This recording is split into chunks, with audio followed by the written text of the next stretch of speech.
डरावनी रातें YouTube channel पर आपका स्वागत है। भूत प्रेत पिशाच और शैतानों की रोमांचक कहानियाँ आपको इस चैनल पर सुनने को मिलती हैं। अगर आपको ऐसी ही वीडियोस देखना पसंद है तो हमारे इस चैनल को सब्सक्राइब करना ना भूलें।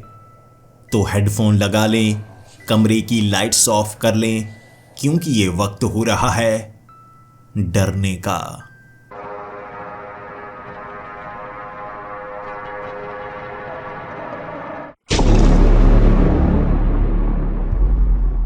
हेलो दोस्तों, मेरा नाम करण है और मैं एक आईटी कंपनी में काम करता हूँ। सुबह 9 बजे मैं घर से बाहर निकलता हूँ और रात के 9 बजे घर पहुँचता हूँ। शरीर बहुत ज़्यादा थका हुआ होता है, इसीलिए घर खाना बना नहीं पाता, बाहर से ही खाना पड़ता है। और कभी कभी ऐसे दिन भी आते हैं कि रात को 11 बजे मैं घर पहुँचता हूँ और खाना खाने का मन ही नहीं करता। रविवार की भी हमें छुट्टी नहीं होती और इसीलिए मुझे लगता है मैं एक मशीन बन चुका हूँ। सुबह निकलना, रात के वक्त घर पहुँचना और घर में सिर्फ सोने के लिए आता हूँ। तनख्वाह तो अच्छी है मेरी, लेकिन मैं उसे खर्च कर नहीं पाता। गैर ज़रूरी चीज़ों पर खर्च करके खुद को खुश करने की कोशिश करता हूँ। हर रोज़ एक ही तरह का काम करना, आप ऐसा महसूस करने लगते हैं कि बुढ़ापा आने ही वाला है और जल्द आ जाएगा। दिन तो गुजरते ही जा रहे हैं, लेकिन वो दिन बिल्कुल अलग था। हमारी इस बिल्डिंग में 7वीं मंजिल पर मेरा फ्लैट है और हर रोज़ मैं सुबह 7 बजे उठता हूँ। उसके बाद नहाता हूँ, खाना बनाता हूँ दोपहर का भी, फिर मैं ऑफिस के लिए 9 बजे निकल जाता हूँ। इस बार भी 7 बजे मेरी नींद खुली थी। मैं पर्दे हटाना नहीं चाहता था। मैं नहीं चाहता था कमरे में रोशनी आए। सबसे पहले मैं नहाता हूँ, उसके बाद मैं खाना बनाऊंगा और आधा घंटा आराम से खाना मैं खा सकता हूँ। नहाने के बाद जब मैं बाहर आया, हर रोज़ की तरह आज मैं टीवी पर कुछ न्यूज़ देखना चाहता था। क्या घटनाएं घटी हैं हमारे इस शहर में, लेकिन केबल टीवी काम नहीं कर रहा था। फिर मैंने मोबाइल उठाया। मुझे लगा चलो कोई बात नहीं, अगर टीवी काम नहीं कर रहा मोबाइल पर कुछ देख सकता हूँ। मोबाइल में रेंज नहीं आ रही थी। ये क्या, वाईफाई भी काम नहीं कर रहा ना, मोबाइल नेटवर्क काम कर रहा है। चल क्या रहा है, किसी को कोई ताज़ा खबर देखनी हो तो वो कैसे देखेगा।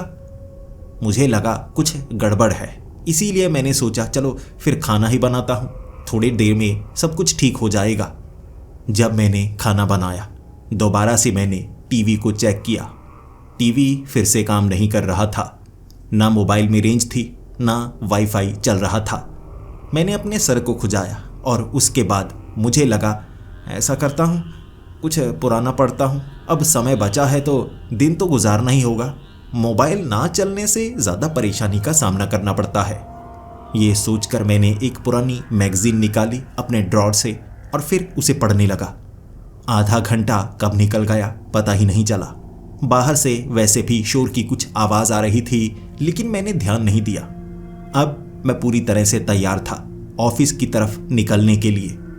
मैं लिफ्ट का कम ही सहारा लेता हूँ। इस बार मैं लिफ्ट चलाना तो चाहता था, लेकिन ऐसा लग रहा कहीं पर लिफ्ट रुकी हुई है। 5 मिनट तक भी वो लिफ्ट आई नहीं थी मेरे फ्लोर तक। फिर मैंने सोचा चलो सीढ़ियों से ही चलता हूँ, उतरना ही है, ज़्यादा परेशानी नहीं होगी। जब मैं सीढ़ियाँ उतर कर नीचे जा रहा, जैसे जैसे मैं नीचे जाता गया शोर बढ़ता जा रहा था। जब मैं नीचे पहुंचा तब समझ में आया शोर किस चीज़ का है। जो मेन डोर था वो बंद था। हमारी बिल्डिंग में आने का इकलौता रास्ता, बड़ा सा मेन डोर, लेकिन अब वो ऐसे बंद था कि उसे खोला ही नहीं जा सकता था। और वहाँ पर कम से कम 50 लोग थे जो गालियाँ भी निकाल रहे थे और ये भी कह रहे थे कि मोबाइल नेटवर्क भी नहीं आ रहा, ना तो इंटरनेट चल रहा है, ना हम किसी को बुला सकते हैं। इस परेशानी से निजात पाएं तो पाएं कैसे। वो गेट खुल नहीं रहा था, शायद बाहर से किसी ने बंद कर दिया होगा। लेकिन विक्रम अंकल कह रहे थे कि यह गेट बाहर से बंद नहीं किया गया है, ऐसा लग रहा है जैसे वेल्डिंग की गई हो, देखो स्मेल कैसी आ रही है। इस पर सभी लोग कह रहे थे कि विक्रम अंकल पागल हो गए हैं। लेकिन वो स्मेल मैंने भी महसूस की। ये वेल्डिंग वाली स्मेल थी।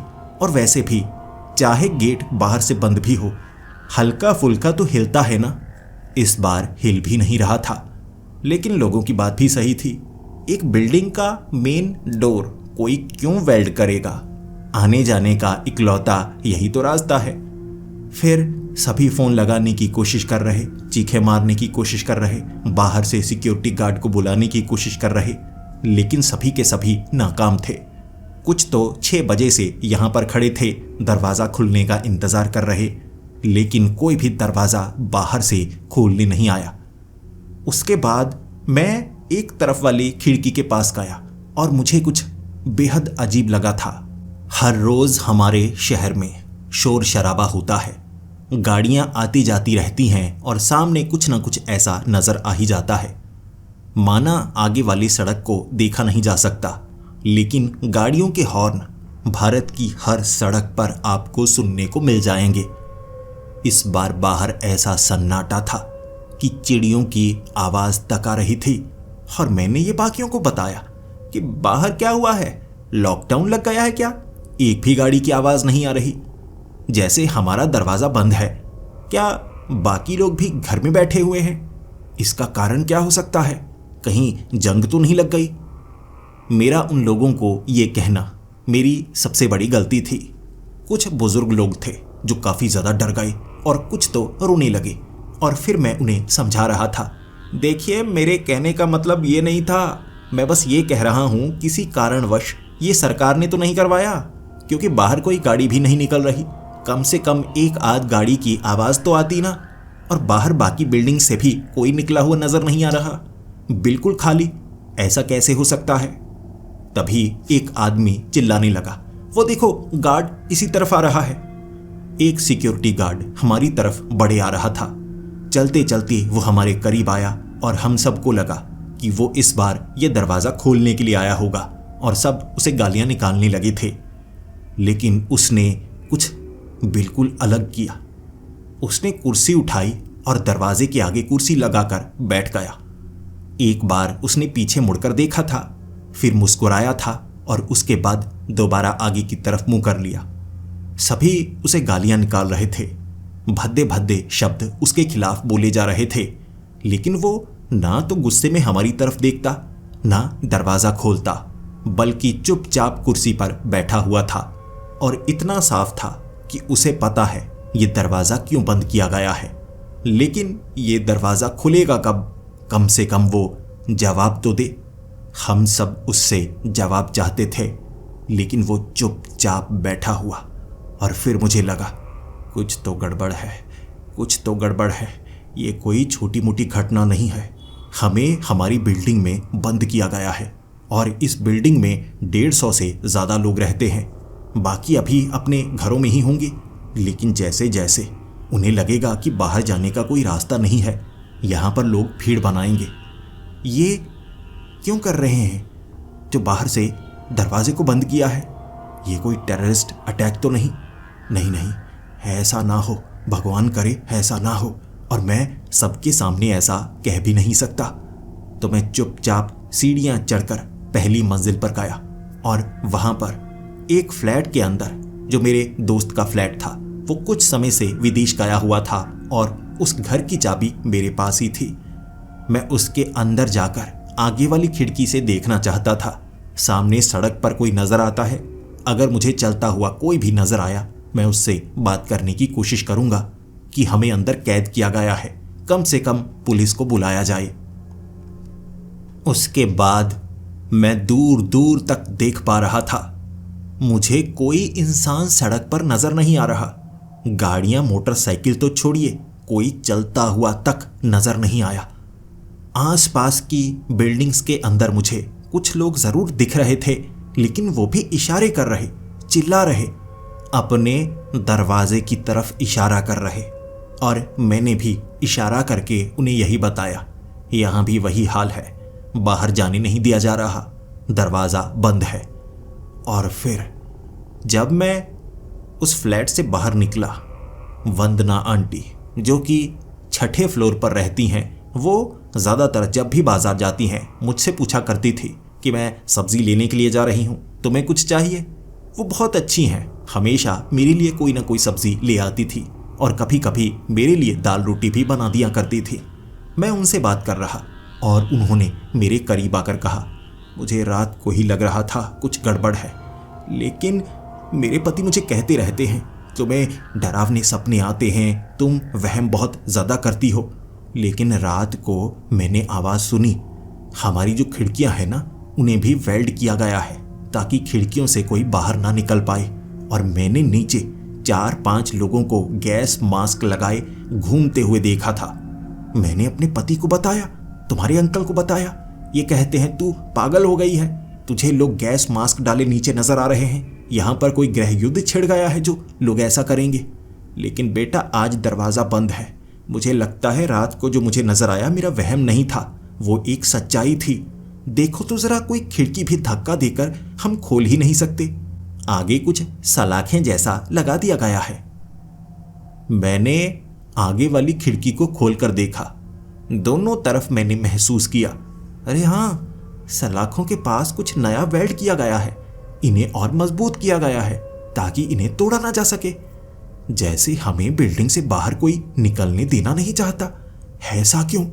वंदना आंटी की बातों ने मुझे बहुत ज़्यादा डरा दिया था और इसके बाद कुछ समझदार लोगों से बात करनी होगी। नीचे पहुंचकर मैंने लोगों को समझाया, देखिए आप भीड़ बनाकर यहाँ दरवाजे के पास रहेंगे तो इससे कोई ना कोई हादसा हो सकता है। इस समय 70 से 80 लोग यहाँ पर हैं। अगर भगदड़ मची, सीढ़ियों पर कुछ ऐसा हुआ जिससे कोई फिसल जाए, ज़्यादा लोगों को चोट लगेगी। देखिए आप मुझ पर भरोसा करते हैं, मैं इसके बारे में जानने की कोशिश करता हूँ। आप सब अपने अपने घर में जाइए, जैसे ही कुछ पता लगता है मैं आपको बता दूंगा। कम से कम घर का एक सदस्य बाहर निकल सकता है। सब लोग भीड़ बनाकर नीचे इकट्ठे ना हों, कृपया इतना तो कर सकते हैं। और जितने भी घर के मुखिया हैं वो हमारे पास यहाँ पर आएं और हम आपस में बात करते हैं, देखते हैं आखिर ऐसा हुआ कैसे है। ज़्यादातर मर्द वहाँ पर इकट्ठे हो चुके थे और उनमें से कुछ ऐसे थे जो बहुत समझदार थे। सबने मिलकर एक ही निष्कर्ष निकाला कि हमें बंद किया गया है। ये किसी 1-2 इंसानों का काम नहीं हो सकता, किसी छोटे मोटे संगठन का काम नहीं हो सकता। सरकारी तौर पर ऐसे आदेश दिए गए होंगे जिससे सड़कें खाली हो गईं और जितनी भी बिल्डिंग्स हैं उनके दरवाज़ों को बंद किया गया है। लेकिन ऐसा क्यों? क्या कोई महामारी दोबारा से आ गई? लेकिन क्या इतना रातों रात हो सकता है? फिर कुछ लोग कह रहे कि उन्होंने रात के वक्त बाहर गैस मास्क डाले कुछ लोग घूमते हुए देखे। 3 गवाह थे। अब तो ये झूठ नहीं हो सकता। वंदना आंटी सच बोल रही थी और उनके पति भी वहां पर खड़े। वो भी कहने लगे, हाँ रात को वंदना ने भी देखा था, लगता है वो सच बोल रही थी, मुझे लगा सठिया गई है, सच बोला उसने। तो ऐसे लोग बाहर वेल्ड करके हमें अंदर कैद क्यों करना चाहते हैं? क्या वो हमें मारना चाहते हैं? मैंने उन्हें कहा, देखिए ऐसा करते हैं, सब लोग अपने अपने घर के अंदर चले जाएं और जैसे ही कुछ पता चलता है एक दूसरे को बताएं। तब तक कोई हड़बड़ी ना करें, क्योंकि ना हम फ़ोन चला सकते हैं, ना बाहरी जानकारी हमें मिल पा रही है। जैसे ही किसी को कुछ पता लगता है या कोई आगे पीछे कहीं भी नज़र आता है, आप उन्हें पुलिस को बुलाने के लिए कहें या जानकारी इकट्ठा करें। ठीक है, मैं भी अपने कमरे में जाता हूँ, घर में देखता हूँ मुझे कोई मदद की उम्मीद नज़र आती है या नहीं, कोई तरीका मिलता है या नहीं। मैं दोबारा सीढ़ियाँ चढ़कर 7वीं मंजिल पर वापस आ चुका था और घर के अंदर खिड़की से बाहर झांक रहा। देख रहा था ये जो खिड़कियां हैं इन्हें इतनी आसानी से खोला नहीं जा सकता, लेकिन एक साइड में बालकनी भी है। अब नीचे वाली जो बालकनी है वहाँ पर जाया जा सकता है या नहीं मुझे नहीं पता, लेकिन अगर पहली मंजिल वाली बालकनी से रस्सी लटकाई जाए तो आराम से नीचे उतरा जा सकता है। तो मुझे लगता है नीचे जितने भी फ्लैट हैं उनके ओनर से बात करनी होगी। मेरे दोस्त के फ्लैट में कोई बालकनी नहीं है, लेकिन पहली मंजिल पर 2 बालकनी है। उन लोगों से बात करता हूँ कि मैं रस्सी से लटक कर नीचे जाऊँगा, फिर देखते हैं नीचे चल क्या रहा है। पहली मंजिल पर 2 फ्लैट थे जिनकी बालकनी थी। मैं उनके पास गया और उसके बाद वहां से मुझे जानने को मिला वो बालकनी तक पहुंच ही नहीं पा रहे हैं। उनके दरवाजों को बंद कर दिया गया है। शुरू में उन्हें लगा उनके दरवाजे फंस चुके हैं, खुल नहीं पा रहे, लेकिन अब उन्होंने महसूस किया लोहे की सलाखों को बीच में फंसाया गया है। शायद वेल्ड भी किया गया होगा कि वो दरवाजों को खोल ही नहीं सकते, वो बालकनी तक जा ही नहीं सकते। 3 फ्लोर तक ऐसा है। चौथे फ्लोर की बालकनी खुली है और वहां से कोई पागल ही होगा जो नीचे जाने की कोशिश करेगा। मौत किसी को प्यारी नहीं, इसीलिए हमें लगा हमें इंतजार करना चाहिए। दोपहर तक मैं भी वहीं पर था और क्योंकि फोन काम नहीं कर रहा था तो ऑफिस से कॉल भी नहीं आई, लेकिन मुझे लग रहा था ऑफिस शायद खुला नहीं होगा। फिर मैंने पहली मंजिल पर एक आदमी से बात की कि मैं स्क्रू ड्राइवर लेकर आया हूं, मैं कोशिश करना चाहता हूं आपकी एक तरफ वाली खिड़की को खोलने की। फिर रस्सी लटकाकर मैं नीचे जाना चाहूंगा और देखना चाहूंगा बाहर चल क्या रहा है। उसने हामी भर दी क्योंकि सभी फंसे हुए थे और वो भी मेरे साथ नीचे आना चाहता था। मैंने स्क्रू ढीले करने की कोशिश की और तब नीचे से कुछ आवाजें आने लगी। ऐसा लग रहा था जैसे नीचे कोई आदमी हो जो भारी चीजों को दीवार पर मार रहा हो। फिर मैंने स्क्रू ढीले करने की कोशिश तो की। किसी ने उस खिड़की के पास एक बम फेंका जिसमें से सिर्फ धुआं निकल रहा था और वो आदमी धुआं सूंघकर बेहोश हो चुका था और मुझे भी मंदहोशी सी छा गई, लेकिन मैं धुएं के संपर्क से थोड़ा दूर ही रहा। वो परिवार बेहोश हो चुका था और जब तक धुआं छटा मैं दोबारा वहां पर आया। वो खिड़की के स्क्रू मौजूद नहीं थे, उन्हें वेल्ड कर दिया गया था ताकि खिड़की को खोला ही ना जा सके और ऐसा 3 मंजिलों तक हुआ पड़ा था। अब क्या करें? ये चल क्या रहा है? चीखने पुकारने की आवाजें आई। मैंने ऊपर जाकर पूछा आखिर वो परिवार चीख क्यों रहा है। उन्होंने बताया एक आदमी था, उसने एक गैस मास्क पहना हुआ, लेकिन उसका शरीर बड़ा बेढंगा सा था। उसकी जो बाजू थी वो 6-6 फुट लंबी थी। किसी इंसान की बाजू इतनी लंबी होती नहीं। वो खिड़की पर बड़ी तेजी से चढ़ा और उसने वेल्डिंग स्टार्ट कर दी। अंदर उसने एक बम भी फेंका था जिससे धुआं निकला। कई जगह ऐसा हुआ। कई लोगों ने उस आदमी को देखा और एक ऐसा आदमी था जिसने कहा उसकी आंखें गोल थीं, उसकी आंखें पीली थीं क्योंकि उसने एक पल के लिए मास्क को उतारा था जब एक तरफ एक खिड़की पर उसका मास्क फंस गया था। वो कोई इंसान नहीं था। उसकी नाक मौजूद नहीं थी, नाक की जगह 2 छेद थे। दांत बहुत ज़्यादा नुकीले थे। किसी इंसान के ऐसे नुकीले दांत नहीं होते और ना किसी जानवर के होते हैं। जैसे बड़ी तीखी तीखी हजारों सुइयां दांतों की जगह उसने लगाई हों। आंखें पीले रंग की थी और उनमें पुतलियां नहीं थीं और चेहरे की जो बनावट थी वो भी बड़ी सुडौल थी, यानी जबड़े ज़्यादा चौड़े थे। उस आदमी का कहना था कि वो एक भूत था। बाकियों ने भी ऐसे लोगों को देखा और 3 मंजिल तक खिड़कियां भी पूरी तरह से सील हो चुकी थी। अब बाहर जाने का कोई रास्ता नहीं बचा था। अब हमें सिर्फ इंतज़ार ही करना था। लेकिन यही तो डरने वाली बात थी। हमें बिल्डिंग में बंद क्यों किया जा रहा है? दोपहर की कब शाम हो गई पता ही नहीं चला। लोग अपने अपने अपार्टमेंट से बाहर आ रहे थे और ये बात कर रहे थे कि हमारे पास तो खाना कम है, अगर शाम के वक्त नहीं खुला हमें सब्जी लेकर आते हैं, शाम के वक्त खाना कैसे खाएंगे। भले ही उनके पास खाना था, लेकिन ऐसी आपदा उन्होंने पहले कभी महसूस नहीं की थी। लेकिन वक्त रात के 9 बजे का होगा।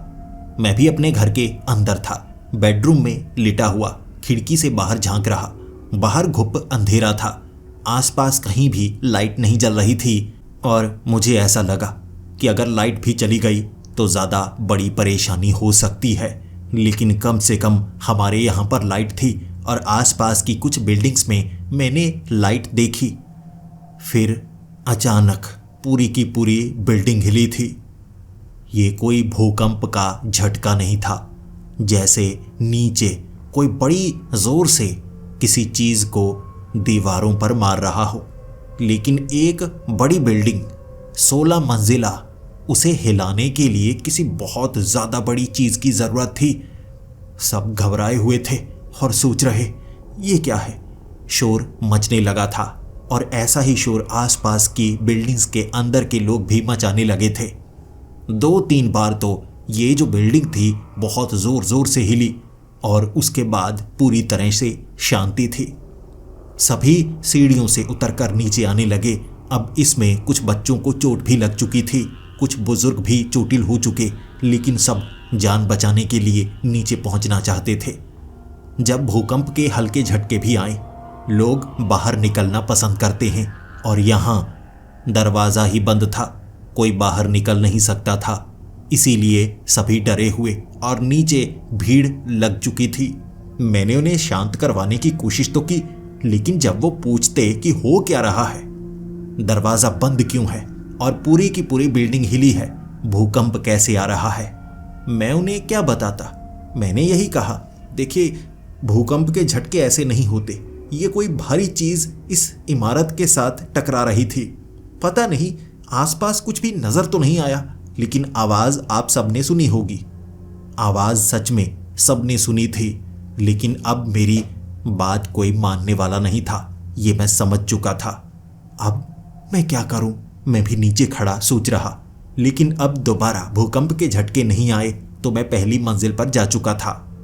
वो जो गार्ड था ना, वहां पर मौजूद नहीं था, वो यहां से जा चुका था। भीड़ बहुत ज़्यादा थी और मैंने शोर मचाकर सबको चुप रहने के लिए कहा, क्योंकि मुझे दरवाजे से एक आवाज़ आ रही थी। बाहर से कोई दरवाज़ा टैप कर रहा था, टक टक टक टक टक टक टक टक टक। हमने शोर मचाकर उससे बात करने की कोशिश तो की, लेकिन उसका कोई खास फायदा हो नहीं रहा था। बस दरवाजे पर टैप किया जा रहा था। मुझे ऐसा लगा ये मॉर्स कोड में कुछ बताया गया है। हमारी इस बिल्डिंग में कई एक्स आर्मी ऑफिसर थे और जो भी आर्मी में होता है उसे मॉर्स कोड सिखाया जाता है, ताकि दूर दराज के इलाके में बिना पकड़े जाए ऐसे एक दूसरे तक संदेश पहुंचाया जा सके। इस टैप टैप का एक ही मतलब था, वो हम सबको नहीं चाहते, वो हम में से एक को चाहते हैं। मैंने पूरा नोट किया और उसके बाद ये शब्द बन रहा था और वहाँ 2 एक्स आर्मी ऑफिसर थे और उन्होंने कहा बिल्कुल सही। लेकिन फिर मीरा 7वीं मंजिल पर सामने वाले उस फ्लैट में रहने वाली, हम एक ही समय पर काम पर जाया करते थे और हमेशा एक दूसरे को मुस्कुराकर ही मिलते थे। उसने कहा ये है, लेकिन ऐसी एक पर्ची दरवाजे पर किसी ने छोड़ी थी। मुझे लगा कोई होगा, कोई भी हो सकता है, मैं लड़की हूं ना, कई बार लड़कियों को लोग छेड़ते हैं। तो दरवाजे के नीचे से किसी ने सफ़ेद रंग की पर्ची में यही लिखा हुआ था कि वो सबको नहीं चाहते, वो सिर्फ एक को चाहते हैं। इसका क्या मतलब है? जिसके बाद आपस में झगड़ा शुरू हो चुका था। झगड़ा ना सिर्फ खाने को लेकर था, झगड़ा इस चीज़ को लेकर भी था कि हम में से किसी न किसी ने गलती की है। हो सकता है हम में से कोई टेररिस्ट हो, या हो सकता है हम में से कोई ऐसा हो जिसने ये सब किया है, वो अंदर रहकर सबको मारना चाहता होगा। भले ही ये कयास थे, लेकिन जब भीड़ कयास लगाती है तब भगदड़ मचना बिल्कुल आम बात है। तो भगदड़ मचने लगी थी। वहाँ कई को पहले ही चोट लगी हुई, लेकिन अब सब भागकर अपने अपने घर के अंदर जा चुके थे और दरवाजे को पूरी तरह से बंद कर लिया था। ये बात ने सब पर बहुत ज़्यादा असर किया था। अब कोई भी एक दूसरे पर भरोसा करने वाला नहीं था और ना ही एक दूसरे से कोई बात करना चाहता था। समझदारी मैंने भी इसी में समझी कि मैं अपने घर के अंदर चला जाऊं। इंसान ऐसे हालातों में गलती करते हैं और मैं गलती से चोटिल होना नहीं चाहता था। कहीं कोई गुस्से में मुझ पर आरोप लगाकर पीटने की कोशिश करे, और वैसे भी यहाँ पुलिस बीच बचाव करने के लिए आने नहीं वाली, तो ये लोग नुकसान पहुँचा सकते हैं।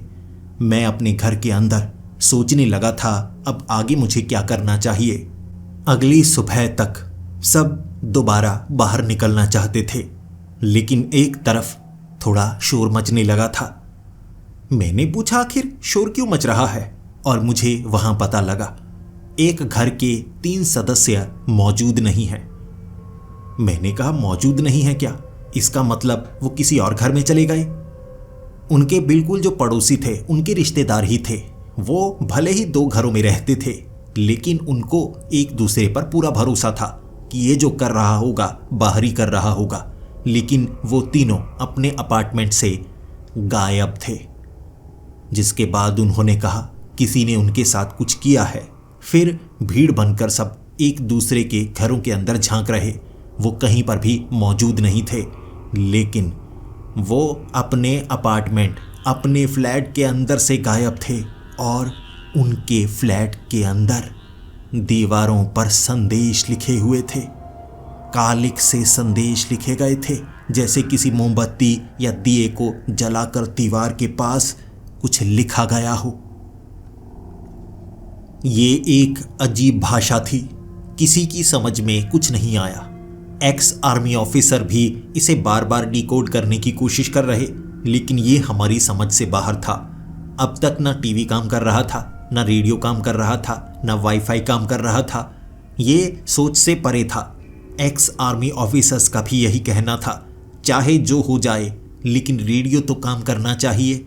रेडियो भी काम नहीं कर रहा, इसका क्या मतलब निकाला जाए?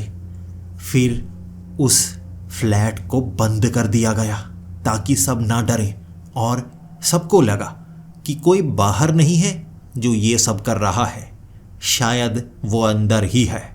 फिर से एक दूसरे पर सबका शक जाने लगा था, लेकिन 3 लोग अगर गए तो गए कहाँ, ये एक सबसे बड़ा सवाल था।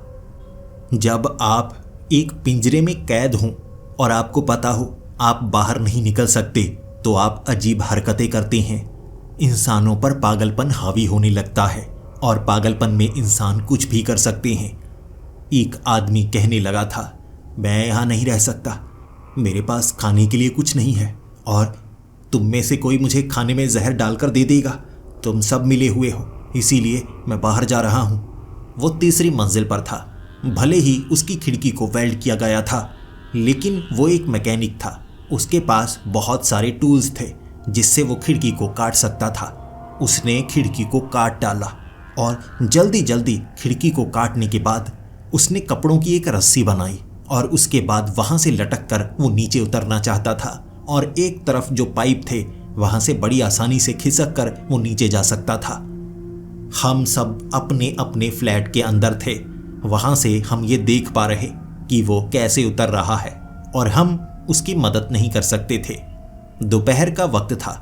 वो अपनी कोशिश जारी रखे हुए था, और किसी तरह वो नीचे पहुंचा। हम सब बहुत ज़्यादा खुश थे और चाहते थे वो यहाँ से बाहर निकले, मदद लेकर आए। नीचे उतरते ही वो आगे वाली ग्राउंड में भागा जा रहा, और पीछे भद्दे भद्दे इशारे भी कर रहा था कि मैं तो बच गया, तुम पागल मुझे मार डालते। और फिर इतने सारे लोगों ने अपनी आंखों से देखा जो सामने हुआ। वो भागा जा रहा था घास पर, और अचानक जैसे कोई चीज़ उसे उठा कर ले गई, कोई अदृश्य चीज़, या बादलों ने उसे खींच लिया हो। वो उड़ता हुआ बादलों के पार चला गया ऊपर की तरफ। हम सब देख रहे, क्योंकि उसे जितनी तेजी से खींचा गया था वो शायद बेहोश हो गया होगा, और बादलों के ऊपर तो हम देख नहीं सकते क्या है, कुछ उसे खींच कर ले गया। इसके बाद चीखने, चिल्लाने और रोने की आवाज़ें आने लगी। सबको लगने लगा था ये कोई साधारण घटना नहीं है, और मैं खुद बेड पर बैठकर ये मानने को तैयार हो गया था कि अब हम बचने वाले नहीं, अब शायद हमें कोई नहीं बचा सकता। जो दृश्य मैंने अपनी आंखों से देखा है, ऐसी तकनीक हमारे पास है ही नहीं। तो ये किस कारण हुआ होगा, कैसे हुआ होगा? बिल्डिंग में हमें कैद क्यों किया गया है? क्या सबको घरों में कैद किया गया है, और जो बाहर निकलता है क्या हर किसी के साथ ऐसा ही होगा? शाम के वक्त तक आसपास की बिल्डिंग्स या दूर वाले वो घर, हर कोई टॉर्च मारकर बाहर की तरफ लाइट जलाकर इशारे कर रहा था। मैंने भी ऐसा ही किया, लेकिन इसी बीच मुझे एक काम की चीज़ नज़र आई, लेकिन ये बहुत ज़्यादा डरावनी काम की चीज़ थी। पहले लग रहा था कि बाहर गार्डन में कोई नहीं है, सड़क पर कोई नहीं है, लेकिन अब मुझे कुछ लोग नज़र आए। लेकिन मैं किसी को बताता तो कैसे बताता कि मुझे क्या नज़र आया है। दिन के वक्त वहाँ कोई नहीं, क्योंकि जो था वो अदृश्य था। लेकिन जैसे ही आसपास से लोग टॉर्च की रोशनी इस तरफ मार रहे, मुझे कुछ लोग नज़र आ रहे जैसे कांच के बने हों। अब कांच बिल्कुल पारदर्शी होता है, दूर से आपको शायद नज़र ना आए, लेकिन अलग अलग जगह से जब उस पर रोशनी मारी जाए तो लाइट रिफ्लेक्ट करती है, तो वो थोड़ा धुंधला धुंधला सा कांच नज़र आता है। मुझे ऐसे कुछ लोग नज़र आए, सर, बाजू, टांगे, वो जब हिल रहे थे ना, उसके पार घास भी थोड़ी अजीब टेढ़ी मेढ़ी हिलती हुई लग रही। और ऐसे कई थे, नीचे गार्डन में ऐसे कई लोग थे। और मैं बाहर की तरफ भागा। मैंने वो 2 एक्स आर्मी ऑफिसर्स को इसके बारे में बताया। पहले वो मानने को तैयार नहीं थे, लेकिन ये खास एंगल था जहाँ से ये सब नज़र आ रहा। वो 7वीं मंजिल पर मेरे पास आए और यहाँ से मैंने दूरबीन में उन्हें ये दिखाया। वो देखो, कोई चलकर जा रहा है, कोई ना कोई तो वहाँ पर मौजूद है। और उन्होंने जब देखा तो माना भी, लेकिन इसे हम एक्सप्लेन कैसे करते? ये क्या कांच है जो चला जा रहा है, या ऐसे लोग हैं जो अदृश्य हो सकते हैं? ये क्या परग्रही हैं? अब तक हमें ऐसा लगने लगा था कि ये कोई परग्रही अटैक है, एलियंस ने अटैक कर दिया है। लेकिन वो जो एक्स आर्मी ऑफिसर्स थे, उनका कहना था अगर ऐसा है तो हर किसी को इमारतों के अंदर कैद क्यों किया गया है?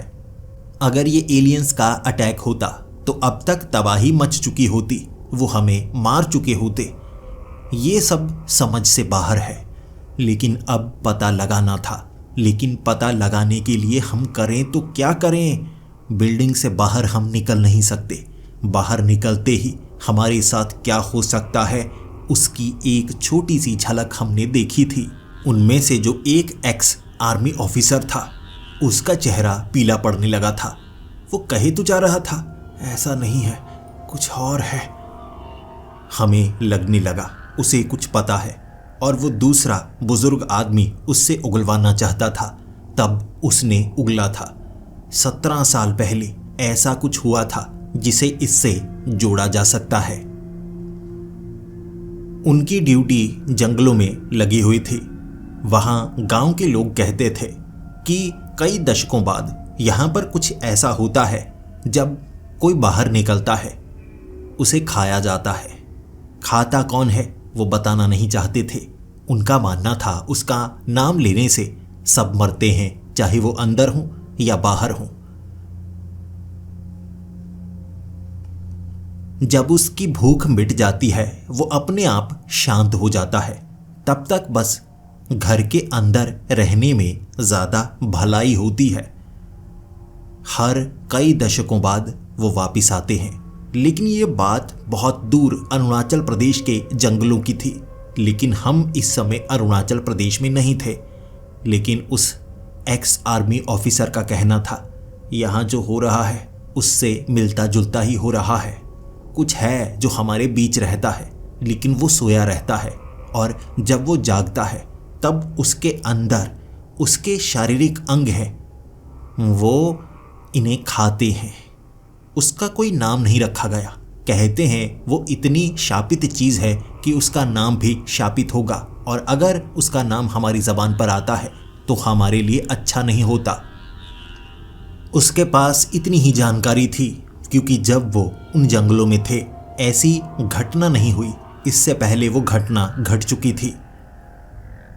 फिर मेरे फ्लैट में मैं अकेला था। बाहर में देखे जा रहा। फिर नीचे वाला दरवाज़ा बड़ी ज़ोर से अंदर की तरफ टेढ़ा हुआ था। सुबह के वक्त हमने देखा जैसे कोई भारी चीज़ उस दरवाजे पर टकराई हो या उसे तोड़ने की कोशिश की गई हो। वो दरवाज़ा अंदर की तरफ पूरी तरह से टेढ़ा हो चुका था। हम सब डरे हुए थे, लेकिन बाकियों ने कुछ ऐसी जानकारी दी जो इससे ज़्यादा भयानक थी। हर किसी के फ्लैट के अंदर से बाहर गार्डन में सड़क पर पड़े हुए जूते, फटे हुए कपड़े नजर आ रहे थे और उनकी संख्या बहुत ज़्यादा थी। जैसे इंसानों के साथ बेरहमी की गई हो, लेकिन एक भी लाश मौजूद नहीं थी। खून के कुछ छींटे थे, बाकी फटे हुए कपड़े, जूते और सामान। ना तो रात को चीखने की आवाज़ें आईं और ना ही ऐसा कुछ हमें नज़र आया था, लेकिन दिन के वक्त ऐसे हालात देखकर महसूस हुआ जैसे कोई बड़ा परमाणु धमाका हुआ हो जिसने लोगों को राख बनाकर रख दिया। लेकिन चीज़ें तो वैसी की वैसी पड़ी थी, या इंसानों को पकड़ पकड़ कर मारा गया और उनकी लाशों को ले जाया गया। फिर उनके कपड़ों को, जूतों को क्या ऐसे ही फेंक दिया गया? ऐसी बेरहमी कौन कर सकता है? हम सिर्फ कयास लगा रहे थे, लेकिन सच्चाई का पता असल में किसी को नहीं था। हमारी इस बिल्डिंग में झगड़े आम हो चुके थे। पूरा दिन एक दूसरे से हर कोई झगड़ा करता, लड़ना, एक दूसरे पर हमला करना, ये बिल्कुल आम था। खाने की कमी होने लगी थी। कुछ ऐसे परिवार थे जिनके पास खाना खत्म हो चुका था, बाकी बांटना नहीं चाहते थे क्योंकि भूख से मरना कोई पसंद नहीं करता। इंसानों का ऐसा रूप जो हम तभी देख सकते हैं जब इंसान मुसीबत में होते हैं। कहते हैं ना, इंसानों के अंदर भगवान है तो शैतान भी है। मैं इंसानों का शैतानी रूप देख पा रहा था। मेरे पास फिर भी काफ़ी ज़्यादा खाना था जो मैंने बांटा। मैं अपनी आंखों के सामने किसी को मरता हुआ देख नहीं सकता था, लेकिन बाकी लोग समझा रहे, अपने लिए रखो और छिपा कर रखो। हो सकता है रात को कोई उस खाने को लेने की कोशिश करे। जिनके पास खाना नहीं होता उनके पास भूख होती है, और जो भूखा होता है वो भूख को मिटाने के लिए कुछ भी कर सकता है, चाहे जिसने मदद की हो उसको मारना ही क्यों ना हो। खौफ में सभी लोग बार बार नीचे वाले उस मेन डोर तक आते। वो बड़े मेन डोर को धक्का देने की कोशिश भी करते और आवाज़ लगाने की कोशिश भी करते कि कोई तो खोल दे, लेकिन बाहर जाने से भी सबको डर लग रहा था। और तब मेन डोर के पास एक छेद से अंदर की तरफ फेंकी गई एक पर्ची सबको नजर आई। मैंने उस पर्ची को उठाया और उसमें साफ साफ लिखा हुआ था, तुम में से वो एक अब भी अंदर है। इतना ही लिखा था और इसने भी सबको डराया, क्योंकि इसका मतलब हम समझ नहीं पा रहे थे। क्या कोई ऐसा है जो अंदर है और जो बाहर है उसे वो अंदर वाला चाहिए, या अंदर कोई ऐसा है जो ये सब कर रहा है?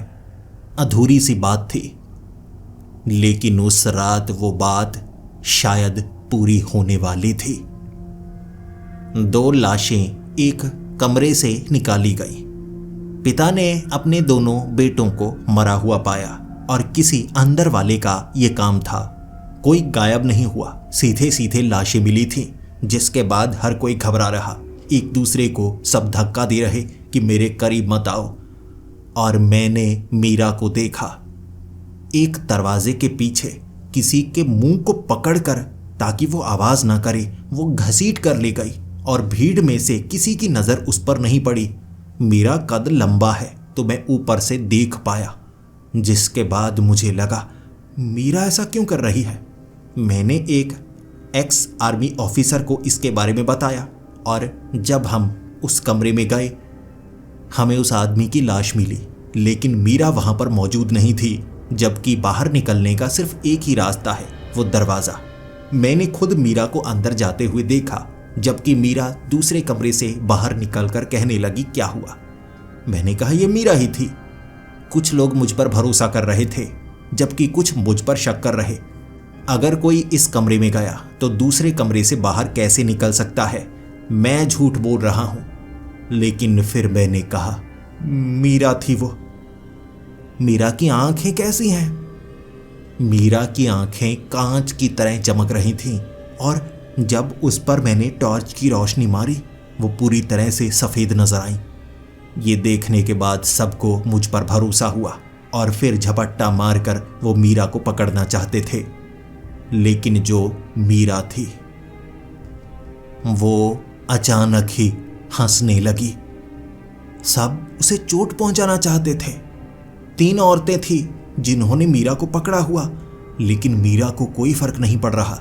और फिर मीरा ने एक औरत को पकड़कर दीवार पर मारा। फिर मर्द भी उसे पकड़ने लगे, लेकिन वो किसी के काबू में नहीं आ पा रही थी। आधे लोग डरे हुए थे, भाग रहे थे, आधे धक्का दे रहे थे, तो मीरा को पकड़ना मुश्किल हो गया। और इसी बीच सीढ़ियों से छलांग लगाकर वो नीचे वाले फ्लोर पर गई और वहां से खिसक गई। जिसके बाद सब मीरा को ढूंढना चाहते थे, लेकिन क्या मीरा को ढूंढने के बाद ये सब खत्म हो जाएगा? इसका जवाब किसी के पास नहीं था। मीरा को पकड़ना कोई आसान काम नहीं था।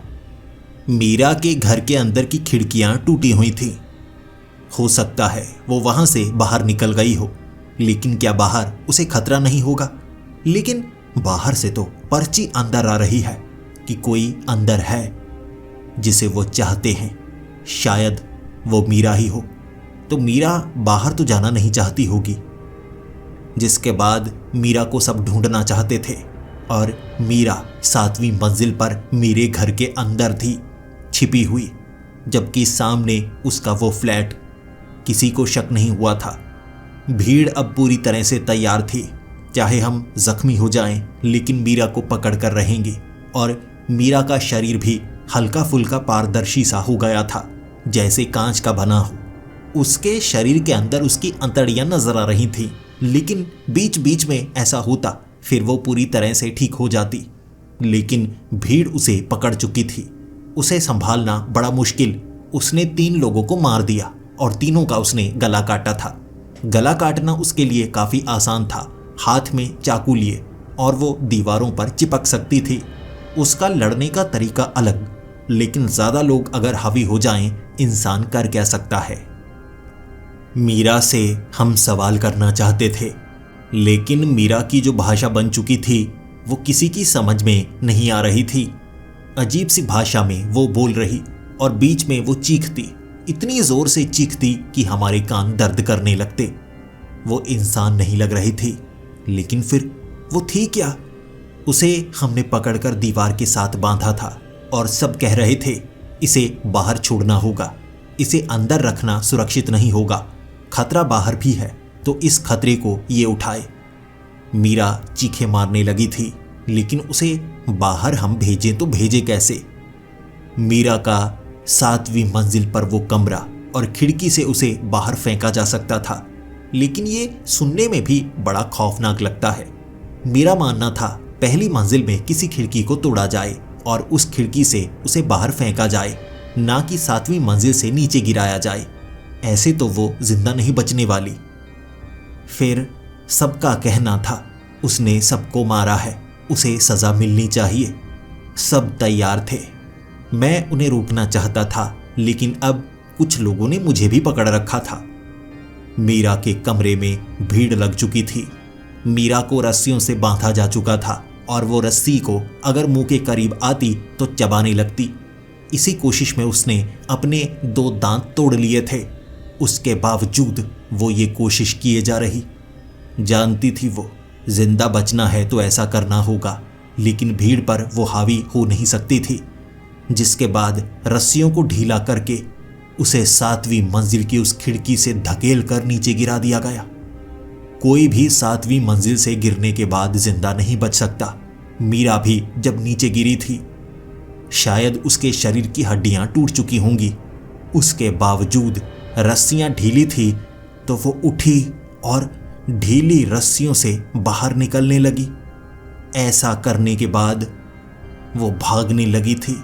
डरती हुई, घबराती हुई वो अंदर घुसना चाहती थी, लेकिन किसी भी खिड़की से वो अंदर आ नहीं सकती थी। दीवार पर भी वो बार बार सर मार रही। दरवाज़ा भी वो तोड़ देना चाहती थी। ऐसी कोशिश वो करती रही, जिसके बाद हमारा ध्यान पड़ा कि बार बार वो आसमान की तरफ देख रही है। वो खुले आसमान में आना नहीं चाहती थी। हर बार किसी न किसी छत वाली जगह के नीचे छिपी रहती। ऐसे ही रात होने तक उसने खुद को बचाने की कोशिश की। गटर के ढक्कन से भी वो नीचे घुसना चाहती थी, लेकिन उन्हें भी वेल्ड करके बंद कर दिया गया था। उसे हवा में उड़ता हुआ हमने देखा। वो जो पारदर्शी जीव थे उन्होंने मीरा को पकड़ा हुआ। मीरा की टांगों को और उसकी बाजुओं को खींचा जा रहा था और वो रबर की तरह लंबी हो रही। वो पारदर्शी जीव उसे घसीटते हुए ले जा रहे थे, जिसके बाद उसके शरीर में छेद होने लगे। आसमान से उसके शरीर पर कुछ गिर रहा, बारिश की तरह, जो उसके शरीर में छेद बना रहा था। इससे वो चीख रही, कराह रही। दांत टूटने का दर्द उसने सह लिया। उसने आवाज नहीं की थी, लेकिन अब वो चीख रही थी, चिल्ला रही थी, गिड़गिड़ा रही थी, लेकिन उसकी भाषा बिल्कुल अलग थी। भावनाएं हम महसूस कर सकते थे। वो जीव मीरा को घसीटते हुए ले गए और उसके बाद सन्नाटा छा गया, पूरी तरह से शांति। वो रात बिल्डिंग में झगड़े हुए थे कि कोई और भी हो सकता है। मुझ पर भी इल्ज़ाम लगे कि मैं मीरा के साथ मिला हुआ हूँ, मैं भी शायद मीरा जैसा हूँ। मुझ पर हमला भी हुआ था, लेकिन जैसे ही सुबह हुई, नीचे वाला वो जो वेल्डिंग वाला दरवाज़ा था वो खुलने वाला हो चुका था। किसी ने उसे ढीला किया हो बाहर से। दरवाज़ा हमने खोला, लेकिन बाहर जाने की हिम्मत किसी में नहीं थी।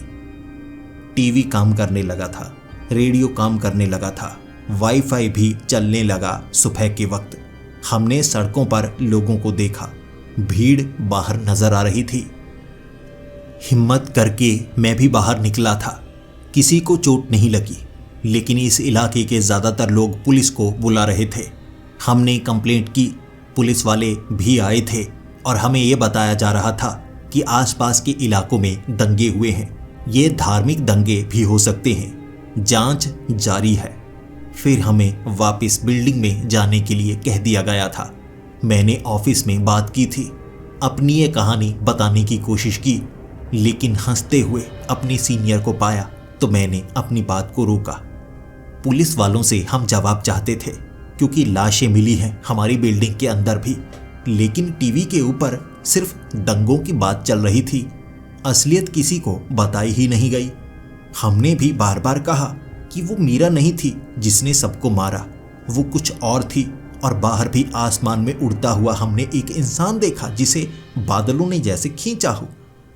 बाहर जो जूते कपड़े पड़े थे, लाशें तो वहां नहीं मिली, लेकिन पुलिस वालों का मानना था दंगों में शायद लोगों को उठाया गया, जलाया गया या मारा गया। कई लोग गायब थे जो दोबारा नहीं मिले। इस बात को दंगों का रूप दिया गया। असलियत हमें पता थी, लेकिन हमें धमकियां मिल रही थीं। हमें पागल माना जा रहा था और आसपास के इलाके में जितने भी लोग थे, हर किसी की कहानी एक जैसी थी। लेकिन सरकारी तौर पर दबाव बनने के बाद हमें चुप रहने में समझदारी लगने लगी। छोटे मोटे केस डालकर जानबूझकर हमें फंसाया जा रहा था और बचने का एक ही तरीका था, चुप रहना। तो हमने चुप रहने में समझदारी समझी, लेकिन कम से कम हमें जवाब तो मिलना चाहिए था। आखिर हुआ क्या था और सरकार इसे छिपाने में क्यों लगी हुई है? मीरा के साथ क्या हुआ था? क्या वो कोई इंसान थी या कुछ और थी या कहीं और से आई थी? कोई जवाब तो मिलता। अब हम आपस में बात भी नहीं कर सकते थे। ये जो बिल्डिंग थी इसे बेचा गया, हमें घरों से बाहर निकाला गया और अलग अलग जगह पर हमें फ्लैट दिए गए, और ये भी बड़ी समझदारी से किया गया। इस इलाके में रहने वाले जितने भी लोग थे उन्हें अलग अलग जगह विस्थापित किया गया ताकि कोई एक दूसरे से बात ना कर पाए। इस बात को ऐसे छिपाया गया था। आज भी मैं उन रातों के बारे में सोचता हूँ तो डरता हूँ। हम कैद थे, हम कैदी बन चुके थे और मौत का इंतज़ार कर रहे थे, और आज तक हमें जवाब नहीं मिला है। मैं इस कहानी के ज़रिए सबको ये जानकारी देना चाहता हूँ, और मुझे ये पता है ये कहानी बाहर निकलने के बाद मुझे छिपना होगा, मुझे बचना होगा, और ये कहानी आप शायद कुछ ही समय तक सुन पाएं। दोबारा ये कहानी आपको सुनने को नहीं मिलेगी। इसे एक षड्यंत्र कहकर गायब कर दिया जाएगा और मैं भी शायद आपको दोबारा ना मिलूं।